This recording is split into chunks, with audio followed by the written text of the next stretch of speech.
जय गुरुदेव। संभोग के समय ट्रांसफर होती है गुप्त ऊर्जा। ये खतरनाक आदान प्रदान है ये। जी हां, मैं आपको सच बोल रहा हूं। बिल्कुल जो भारतीय आध्यात्मिक या यौगिक या तांत्रिक परंपराओं के साथ साथ आधुनिक ऊर्जा को जो विज्ञान है उसके दृष्टिकोण से भी जो स्त्री और पुरुष दोनों जब संभोग करते हैं उनकी सेक्स के दौरान दो व्यक्तियों के बीच ऊर्जा का बहुत गहरा और शक्तिशाली आदान प्रदान होता है। इसे केवल एक शारीरिक क्रिया नहीं समझ सकते हम, बल्कि एक गहरा ऊर्जात्मक मिलन होता है। तो इसके कुछ मुख्य बिंदु हैं, उन बिंदुओं को हम समझते हैं और पूरे विस्तार के साथ मैं आपको समझाऊंगा। देखिए, उससे पहले मैं आपसे एक बात कहूंगा कि अभी गुरु पूर्णिमा आने वाली है जुलाई के महीने में, और जो व्यक्ति साधनाएं, उच्च कोटि की साधनाएं या फिर कुछ सात्विक साधनाएं जो करना चाहते हैं, उनके लिए गुरु की नितांत आवश्यकता होती है। अब अगर किसी ने गुरु दीक्षा नहीं ली है तो वो विशेष इस पर्व पर गुरु दीक्षा ले सकते हैं। उसके लिए आप मुझे व्हाट्सएप पे मैसेज कर दें, आपको गुरु दीक्षा मिल जाएगी। और गुरु पूर्णिमा के दिन गुरु दीक्षा अगर आपको मिलती है तो ये आपके लिए सौभाग्य की बात है और विशेष गुरु दीक्षा आपको दी जाएगी। अब बात आती है कि गुरु दीक्षा तो ले लेते हैं, लेकिन जो वास्तव में जो उसके साथ जो सामग्री होती है वो भी उतनी ही इंपॉर्टेंट होती है जितनी की गुरु दीक्षा होती है। क्योंकि अगर आपने गुरु दीक्षा ली है, गुरु मंत्र भी आपको मिल गया, लेकिन आपके पास ना तो माला है, ना आपके पास गुरु यंत्र है, ना चादर है, ना आसन है, ना गुरुदेव का चित्र है, तो आपका भाव कैसे बनेगा? भाई, भाव तो आपका तभी बनेगा ना जब वो चीज आपके सामने होगी, आपको दिखाई दे रही कि हाँ ये गुरुदेव की है, तो आपका भाव बनेगा उसके साथ। लेकिन बहुत से लोग गुरु दीक्षा ले लेते हैं लेकिन वो चीज नहीं लेते, अब वो कुछ भी उनका कारण हो।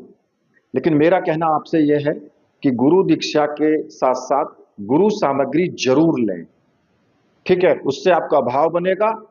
और दूसरा, गुरु चादर, गुरु माला, ये सब चीजें ऐसी होती हैं कि दूसरी साधनाओं में भी आपका प्रोटेक्शन करती हैं। ये जो विघ्न है उनसे आपको बचाती हैं। गुरु ऊर्जा आपके साथ चारों तरफ ऑरा बन के घूमती है, ठीक है? तो ये चीज ध्यान रखना। अब बात आती है जो मैं आपसे बात कर रहा था, आज के वीडियो इसी बात के ऊपर है, क्योंकि मुझे व्हाट्सएप भी किया था, मुझे कमेंट भी किए गए कि जी इसके ऊपर आप एक साधना वीडियो बनाइए। तो मैं आज इसी के ऊपर एक वीडियो आपको दे रहा हूं। वीडियो को पूरी देखना, अंत तक आप बने रहना इसमें, तो आपको सब समझ आ जाएगा, ठीक है? और आपके लिए जानना बहुत जरूरी है, चाहे आप स्त्री हैं चाहे आप पुरुष हैं, ठीक है? अब बात आती है कि जो शारीरिक क्रिया है ये, इसमें गहरा ऊर्जा का मिलन होता है। तो इसको हम कुछ बिंदुओं से आपके लिए समझाएंगे। देखिए, चक्रों का मिलन होता है और ऊर्जा का प्रभाव होता है। जब दो व्यक्ति शारीरिक और मानसिक रूप से निकट आ जाते हैं तो उनके शरीर के ऊर्जा जो केंद्र होता है, जिन्हें हम चक्र बोलते हैं, भाई मूलाधार चक्र, स्वाधिष्ठान, मणिपुर, ये सब चक्र हैं। जब इन चक्रों में जब एक दूसरे के संपर्क में ये आते हैं, क्योंकि मेरे चक्र अलग हैं, आपके चक्र अलग हैं, आपकी ऊर्जा अलग है, मेरी ऊर्जा अलग है, और जब दोनों संपर्क में आएंगे तो तब क्या होगा, जिसको आम पब्लिक नहीं जानती है। सच्चाई है ये। जो नॉर्मल रूप से जो व्यक्ति हैं, जिनको कुछ पता ही नहीं है, वो नहीं जानते इस चीज को कि आपके जीवन में क्या घटनाएं होने वाली हैं और कैसी भयानक स्थिति फिर बनने वाली है। मूलाधार और स्वाधिष्ठान चक्र, संभोग के दौरान क्या होता है कि जो प्राथमिक ऊर्जा होती है वो इन्हीं चक्रों से प्रवाहित होती है। जो कामेच्छा और ऊर्जा, जो जीवन की जो ऊर्जा है उससे जुड़े हुए हैं ये, तो वो इन्हीं के द्वारा प्रवाहित होती है फिर। और जो अनाहत चक्र है जो हमारे हृदय के पास है, यदि संभोग में केवल शारीरिक आकर्षण ना होकर के गहरा प्रेम भी है और भावनात्मक जुड़ाव भी है, तो हृदय चक्र भी आपका सक्रिय हो जाता है और दोनों के बीच सकारात्मक और जो आत्मिक ऊर्जा है उसका आदान प्रदान होता है।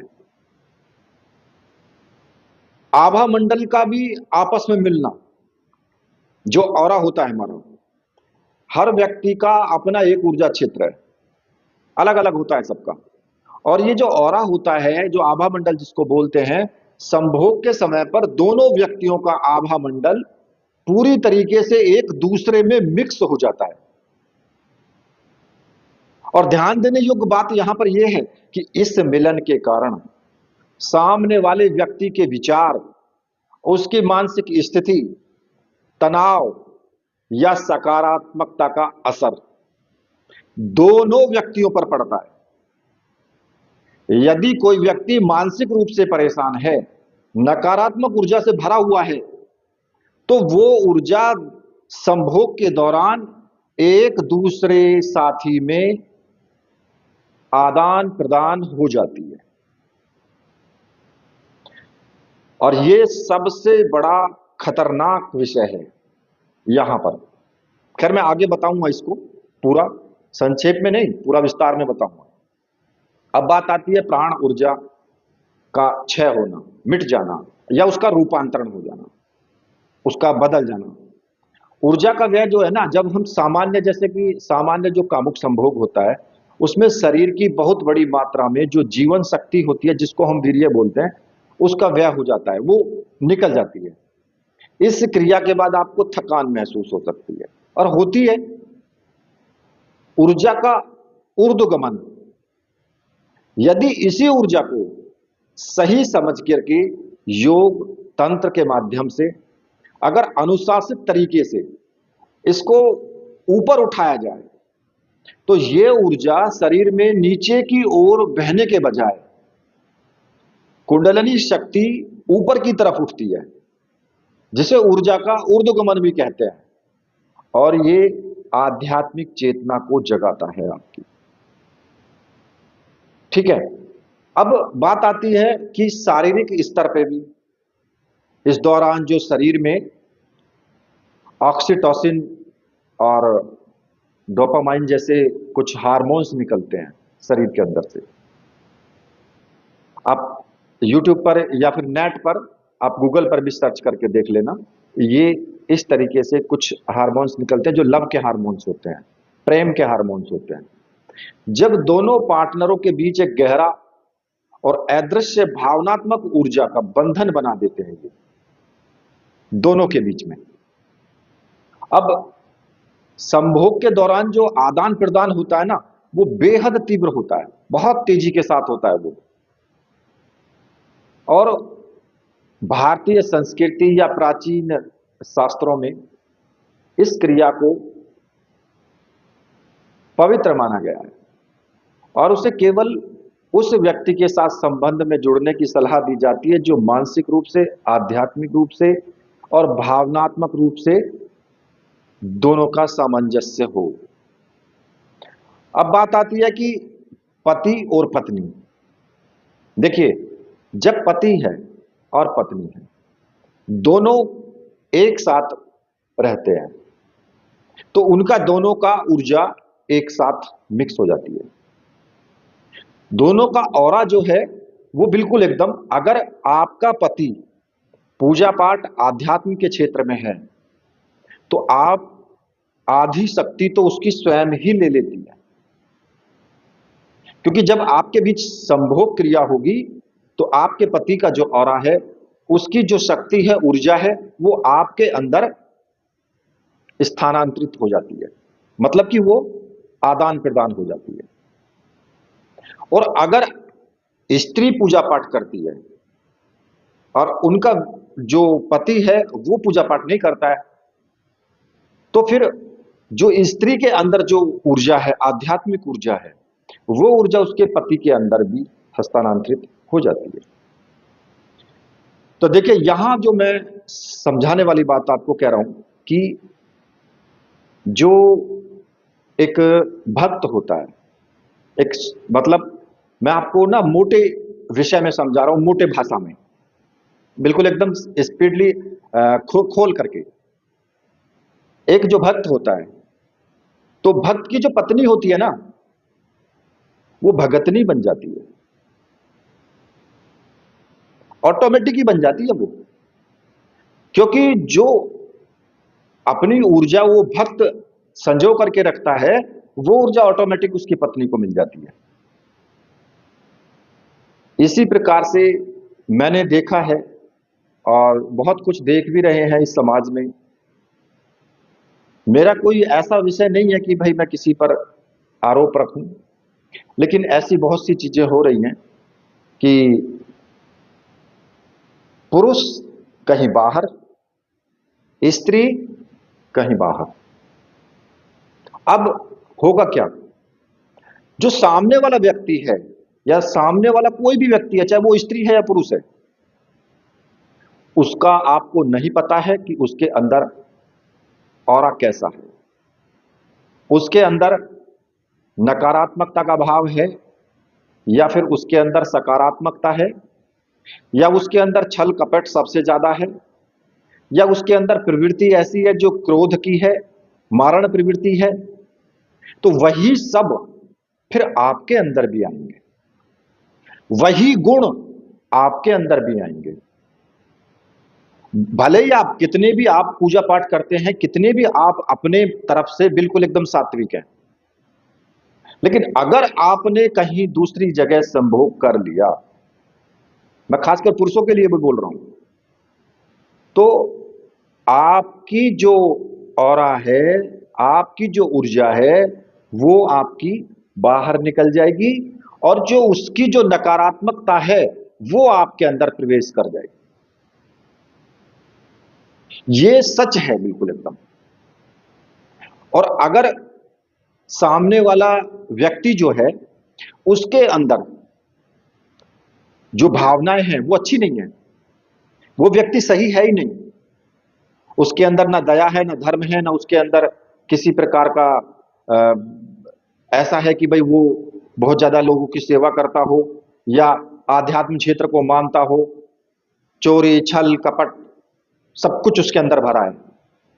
और अगर उसके अंदर, उसके पास जाकर के अगर किसी ने संभोग कर लिया, तो वो जो उसका ऑरा है ना, जो नकारात्मकता है, वो आपके ऊपर भी आएगी और आपको भी परेशान करेगी। कई बार ऐसा होता है कि हम बहुत पूजा पाठ करते हैं, बहुत पूजा पाठ करेंगे, लेकिन कुछ नहीं मिलता, फिर भी हम ऐसे के ऐसे ही रहेंगे। क्यों? लेकिन हमने उस बात पर गौर नहीं किया जो हम अपना कर्म बिगाड़ रहे हैं, जो हम दूसरी तरफ जा रहे हैं, उस पर ध्यान नहीं दिया। उस पर तो ध्यान दिया कि हम मंत्र जाप करेंगे, ये कर रहे हैं, वो कर रहे हैं, बहुत वो पूजा पाठ करते हैं, लेकिन पूजा पाठ के साथ साथ में आपने दूसरा भी तो काम कर रखा है। सब ऊर्जा हस्तांतरित हो रही है, आदान प्रदान जा रहा है, क्या फायदा है फिर उस पूजा का? इसीलिए ब्रह्मचर्य का जो पालन बोलते हैं ना साधनाओं के बीच में, और एक साधु को जो ब्रह्मचर्य रखना चाहिए, वो इसीलिए बोला जाता है, क्योंकि ये बहुत जरूरी है, वरना आपका ऑरा खत्म हो जाएगा। भाई जो आपके अंदर, जो आपका ऑरा मजबूत है ना, उस ऑरा में छेद हो जाएंगे और नकारात्मकता उसको घेरेगी, ऑरा कमजोर हो जाएगा, ऊर्जा आपकी घट जाएगी। अब चाहे आप स्त्री हैं, चाहे आप पुरुष हैं, और सबसे ज्यादा तो ये पुरुषों के अंदर सबसे ज्यादा होता है, खतरनाक पोजीशन, कि अगर पुरुषों के अंदर ऑरा जो होता है ना, वो अगर कोई भक्ति भाव में है तो उसके अंदर तो प्लस पॉइंट है, वो तो उसका तो ऑरा मजबूत होगा। लेकिन अगर आप देखेंगे कि 10% या 5% ही भक्ति भाव वाले या हद से हद मान लीजिए 25% है, बाकी जनता सब घूम रही है रोड पे कि उसका गला काट, उससे पैसे खींच, उसको झूठ बोल, उसको धोखा दे, यही सब चल रहा है। तो ऑरा कहां से आएगा? नकारात्मकता तो भरी पड़ी है। अब किसी स्त्री ने उनके साथ संभोग कर लिया तो नकारात्मकता ले आई साथ में। अब वो भी घर आकर के वही काम करेगी, छल कपट, लेना देना, वो बस। तो भाई समाज जो है वो अगर ये ऑरा को समझ करके आगे बढ़े, अपने आप पर काबू रखे, तो ये सब चीजें नहीं होंगी। अगर आप अच्छे से पैसा कमा रहे हैं, आपका बहुत अच्छा धंधा चल रहा है, लेकिन अब उसके साथ साथ में क्या है, आपकी ऊर्जा पॉजिटिव है, अच्छा चल रहा है काम आपका, लेकिन कहीं ऐसी जगह आपसे आप ऊर्जा ले आए जो बहुत ही ज्यादा नकारात्मकता है जिसके अंदर, अब आपका जो बैलेंस बना हुआ था वो बैलेंस डगमगाने लगेगा। आप कहेंगे ये तो पता नहीं किसने करवा दिया कुछ हमारे ऊपर, पता नहीं कहां से कोई विद्या लग गई। अब किसी भगत के पास जाओगे 50 बातें बताएगा, पैसा ऐंठना है उसको, ऐंठ लेगा। हाँ जी, वो अनुष्ठान करना पड़ेगा, फलाना प्रेत लगा है, पीपल के वहां से लगा है, ऐसा हुआ है, वैसा हुआ है, बोल करके आपसे जो है 10,000 लगेगा, 25,000 लगेगा, पूजा करनी पड़ेगी, शमशान में जाना पड़ेगा, ये करना पड़ेगा, वो करना पड़ेगा। भाई क्या करें? वो चीज नहीं देगी कि आई कहां से ये नकारात्मकता। खैर, मेरे इस वर्ड से जो मैंने अभी बोले हैं, बहुत से लोगों को बहुत फर्क पड़ेगा, लेकिन यार क्या करूं, मेरे पे ना सच बोले बिना रहा नहीं जाता। बस सच बात तो ये है, बोलना है तो बोलना है। दुकान बंद हो रही है ना, कमेंट भी आएंगे गलत, पहले ही बता रहा हूं। खैर, आने दो, कोई फर्क नहीं पड़ता। अब जो मुझे समझाना था वो मैंने आपको समझा दिया। अगर आपको वीडियो अच्छी लगी है, वीडियो को लाइक करें, चैनल को सब्सक्राइब करें और साथ में बेल बटन को जरूर प्रेस करें, क्योंकि अगर आप बेल के बटन को प्रेस नहीं करके रखेंगे तो जो मैं नई वीडियो डालता हूं ना, उसका नोटिफिकेशन आपको नहीं मिलता है, पता नहीं लगता कि मैंने आप वीडियो नई डाल दी है, तो इसलिए आप उस वीडियो को देखने से वंचित हो जाते हो। अगर आपने चैनल को सब्सक्राइब किया हुआ भी है तो फिर बेल के बटन को जरूर आप प्रेस करें, और बेल के बटन को प्रेस करने पर वहां पर 2-3 ऑप्शन आते हैं, उसमें सबसे ऊपर ऑल का ऑप्शन आएगा, उसको प्रेस कर लें। ठीक है, तो जितनी भी वीडियो होंगी वो सब आपके पास आना शुरू हो जाएंगे। खैर, इसी के साथ मैं वीडियो को यहीं समाप्त करता हूं। मेरे साथ बोलिए, बोलिए वीर बजरंगबली हनुमान जी महाराज की जय। बोलिए मेरे परमहंस गुरुदेव की जय।